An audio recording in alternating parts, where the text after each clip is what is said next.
ایک نظر اس نے اپنے برقعے کی نقاب میں سے ظہیر کی طرف دیکھا اور چلی گئی۔ ظہیر نے محسوس کیا تھا کہ وہ اپنی نقاب کے اندر مسکرا رہی تھی اور یہ بڑی حوصلہ افزا بات تھی۔ چنانچہ دوسرے روز صبح جب وہ سائیکل نکال کر کالج جانے کی تیاری کر رہا تھا، اس نے یاسمین کو دیکھا۔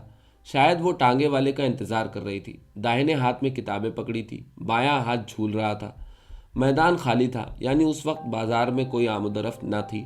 ظہیر نے موقع غنیمت سمجھا، جرأت سے کام لے کر اس کے پاس پہنچا اور اس کا ہاتھ جو کہ جھول رہا تھا پکڑ لیا اور بڑے رومانی انداز میں اس سے کہا، تم بھی عجیب لڑکی ہو، خطوں میں محبت کا اظہار کرتی ہو اور بات کریں تو گالیاں دیتی ہو۔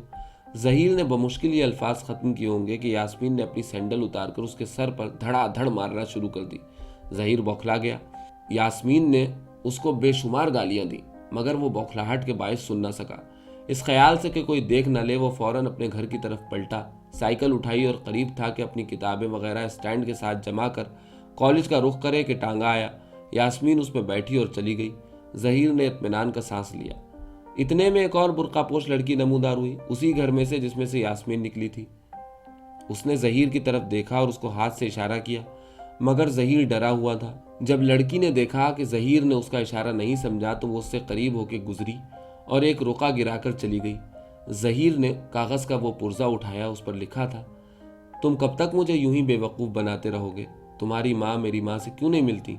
آج پلازا سنیما پہ ملو، پہلا شو 3 بجے، پروین۔